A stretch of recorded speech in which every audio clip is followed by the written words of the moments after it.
SNDP യോഗം കായംകുളം യൂണിയന്റെ പരിധിയിലുള്ള ശാഖകളുടെ ഭാരവാഹികൾ, കുടുംബ യൂണിറ്റ് ഭാരവാഹികൾ, പോഷക സംഘടനാ ഭാരവാഹികൾ എന്നിവർ ഉൾപ്പെടുന്ന ശാഖാ നേതൃത്വ സംഗമം നടത്തി. ജനറൽ സെക്രട്ടറി വെള്ളാപ്പള്ളി നടേശൻ അധ്യക്ഷനായി.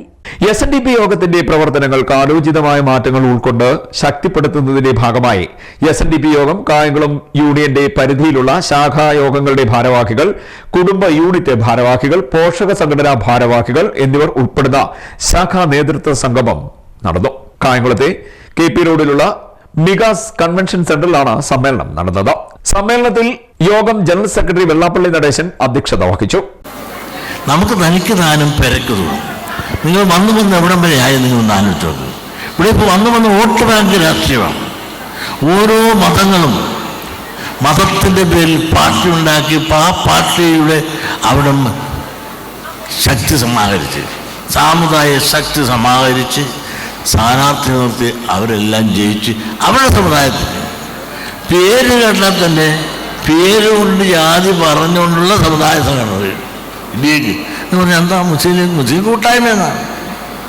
അതും ആരാണ്? മതേതര പാർട്ടി എന്നാണ് പറഞ്ഞത്. കേരള കോൺഗ്രസിന് പിന്നിൽ ശക്തി ആരാണ്? ഇങ്ങനെ ഓരോ സമുദായങ്ങളും അവരുടെ ലേബിളിൽ പാർട്ടി ഉണ്ടാക്കി അവർ സാമുദായിക ശക്തി സമാഹരിച്ച് രാഷ്ട്രീയത്തെ ഹൈജാക്ക് ചെയ്തുകൊണ്ട്, ജനാധിപത്യത്തെ ഹൈജാക്ക് ചെയ്തുകൊണ്ട് അവരെല്ലാം തന്നെ രാജ്യത്തിൻ്റെ അധികാരവും സമ്പത്തും മറ്റെല്ലാം ചോർത്തിക്കൊണ്ട് പോകുമ്പോൾ ഇവിടുത്തെ അധസ്ഥിത വർഗം, പിന്നോക്ക അധസ്ഥിത വർഗത്തെ എന്ത് കിട്ടി? 79ാമത് സ്വാതന്ത്ര്യം നമ്മൾ ആഘോഷിക്കുകയാണ്, ആചരിച്ചു. നമുക്കെന്ത് കിട്ടി? നമ്മളിപ്പോഴും കിടന്നെടുത്ത് കിടന്ന് ഉണ്ണുകയാണ്. ഇത് മാറണമെങ്കിൽ നമ്മൾ ഒന്നായാലേ നമുക്ക് നന്നാകാൻ സാധിക്കും. ഇതിനുള്ള മാറ്റത്തിനുള്ള കൂട്ടായ്മ ചർച്ച ചെയ്യേണ്ടതുണ്ട്.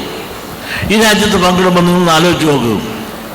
ആലപ്പുഴ പോലുള്ള പ്രദേശത്ത് പോലും പണ്ട് എത്രയോ MLA മാരുടെ ഉണ്ടായിരുന്നു. ഇപ്പോൾ പങ്കിട്ട് വന്ന് ഒരു MLA ആയി ഒതുങ്ങി. എന്തുകൊണ്ട്? വടക്ക് നോക്കുമ്പോൾ ലത്തിന് കൊടുക്കണം, ഇപ്പറേ വന്നാൽ നായർക്ക് കൊടുക്കണം, അതിൻ്റെ ഇപ്പം വന്നാൽ മുസ്ലിമിന് കൊടുക്കണം, അപ്പുറേ വന്നാൽ ഘടകകക്ഷിക്ക് കൊടുക്കണം. ഇങ്ങനെ കൊടുത്തും മേടിച്ചും കുറുക്കൻ അപ്പം പങ്കിട്ട പോലെ പങ്കിട്ട് ഈഴവൻ അവസരമില്ലാതായി മാറി. സംവരണമില്ലെങ്കിൽ ഇപ്പം സംവരണ സീറ്റ് 14 ഉണ്ട്.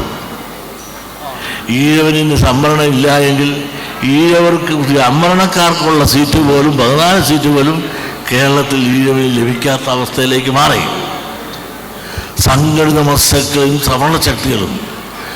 SNDP Kayamkulam union secretary P. Pradeep Lal സ്വാഗതം പറഞ്ഞു. SNDP യോഗം വൈസ് പ്രസിഡന്റ് തുഷാർ വെള്ളാപ്പള്ളി സംഘടനാ വിശദീകരണം നടത്തി. ഈ 32 വർഷക്കാലം കൊണ്ട് SNDP യോഗത്തിനും SN ട്രസ്റ്റിനും ഉണ്ടായിട്ടുള്ള വിദ്യാഭ്യാസ സ്ഥാപനങ്ങൾ എന്ന് പറയുന്നത് 2 വിദ്യാഭ്യാസ സ്ഥാപനത്തിന്റെ അനുവാദം, സാങ്ഷൻ കത്ത് മാത്രമാണ്. അത് കൊയിലാണ്ടിയിലും ഒന്ന് പിന്നെ ഇവിടെ കോന്നിയിലും ഉള്ള 2 വിദ്യാഭ്യാസ സ്ഥാപനങ്ങൾ. അതിന് സ്വന്തമായി കെട്ടിടങ്ങളില്ല. ഈ പറയുന്ന യാതൊരു സംവിധാനവുമില്ല. അന്ന് ഈ പറയുന്ന ഗോപുക്കിയിൽ അദ്ദേഹം തന്നെ നേരിട്ട് തടി വെട്ടി അദ്ദേഹം വീട് പണിയാൻ വേണ്ടി, നിങ്ങൾക്ക് ഓർമ്മ കാണും, അന്ന് വീട് പണിയാൻ വേണ്ടി കൊണ്ടുവന്നപ്പോൾ അവിടെ ഉണ്ടായിരുന്ന യൂത്ത് മൂവ്മെൻറ്റ് MP ശ്രീമാർ ഉൾപ്പെടെയുള്ള ഇന്നത്തെ അവിടുത്തെ പ്രസിഡൻ്റായിട്ടുള്ള പത്മനാഭൻ ഉൾപ്പെടെയുള്ള ആളുകൾ അവരുടെ വണ്ടി തടയുകയുണ്ടായി. അത്രയും മോശമായിട്ടുള്ള അവസ്ഥയിൽ കിടന്നിരുന്ന അവസ്ഥയിലാണ് ഇന്നത്തെ യോഗ നേതൃത്വം അധികാരത്തിൽ വരുന്നത്, ട്രസ്റ്റിന് നേതൃത്വം അധികാരത്തിൽ വരുന്നത്. ഈ പറയുന്ന 32 വർഷക്കാലം ഒരൊറ്റ വിദ്യാഭ്യാസ സ്ഥാപനം സ്ഥാപിക്കാതെ ഇതേ ഇൻഫ്രാസ്ട്രക്ചർ മുഴുവൻ ഇവിടെ കൈവച്ചു. അതിനുശേഷം ഈ പറയുന്ന 30 വർഷക്കാലം കൊണ്ട് നമ്മൾ മനസ്സിലാക്കണം, നമുക്ക് ഈ ഒരു നൂറ്റാണ്ട് കൊണ്ട് 52 വിദ്യാഭ്യാസ സ്ഥാപനങ്ങൾ ഉണ്ടാക്കിയ SNDP യോഗത്തിന് SN ട്രസ്റ്റിനും കൂടെ കഴിഞ്ഞ ഒരു 30 വർഷക്കാലം കൊണ്ട് നമ്മൾ പുതിയതായി 130ഓളം സ്ഥാപനങ്ങളാണ് SNDP യോഗത്തിൻ്റെയും SN ട്രസ്റ്റിൻ്റെ നേതൃത്വത്തിൽ നമ്മൾ സ്ഥാപിക്കുകയുണ്ടായത്. അതിനകത്ത് സ്കൂളുകളുണ്ട്, കോളേജുകളുണ്ട്, ഹോസ്റ്റലുകളുണ്ട്, അതുപോലെ തന്നെ ഷോപ്പിംഗ് കോംപ്ലക്സുകളുണ്ട്, അതുപോലെ തന്നെ ഓഡിറ്റോറിയങ്ങളുണ്ട്, അങ്ങനെ ഓഫീസ് ഉൾപ്പെടെയുള്ള പല സ്ഥാപനങ്ങളായി ഏതാണ്ട് 130ഓളം സ്ഥാപനങ്ങൾ SNDP യോഗത്തിൻ്റെയും SN ട്രസ്റ്റിൻ്റെ നേതൃത്വത്തിൽ നമ്മൾ സ്ഥാപിച്ചെടുക്കുകയുണ്ടായി. നിങ്ങൾ ഒറ്റ കാര്യം നമുക്ക് അമേരിക്കയിൽ ഇംഗ്ലണ്ടിൽ നിന്ന് പണം വരുന്ന സംഘടനയല്ല. നമുക്ക് കിട്ടുന്ന സംഭാവനകൾ, ഡൊണേഷനുകൾ അത് കൃത്യമായി ഉപയോഗിക്കാൻ ഈ കാലഘട്ടത്തിൽ നടന്നുകൊണ്ട് മാത്രമാണ് ഇത്രയും കൂടുതൽ വളർച്ച ഉണ്ടാക്കിയെടുത്തത്.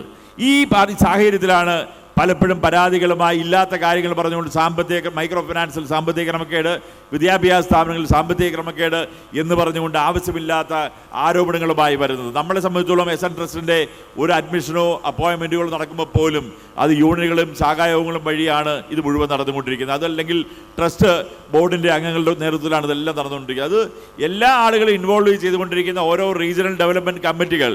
ഇപ്പോൾ ഇവിടുത്തെ എടുത്ത് പരിശോധിച്ചാൽ നേരെ മാവേലിക്കര കാർത്തികപ്പള്ളി ഹരിപ്പാട് എത്തിയാൽ നിങ്ങളവിടെ ചെല്ലേണ്ടത് അവിടുത്തെ യൂണിയൻ പ്രസിഡന്റ് സെക്രട്ടറിമാരാണ്. അവിടുത്തെ തുടർന്ന് അരയക്കണ്ടി സന്തോഷ് സംഘടനാ സന്ദേശം നൽകി. കായംകുളം യൂണിയന്റെ പ്രസിഡന്റ് വി ചന്ദ്രദാസ് കൃതജ്ഞത പറഞ്ഞു. സമ്മേളനത്തിൽ കായംകുളം യൂണിയന്റെ പരിധിയിലുള്ള 51 ശാഖായോഗങ്ങളുടെ ഭാരവാഹികൾ, കുടുംബ യൂണിറ്റ് ഭാരവാഹികൾ, പോഷക സംഘടനാ ഭാരവാഹികൾ തുടങ്ങിയവർ പങ്കെടുത്തു. CDNet news Kayamkulam.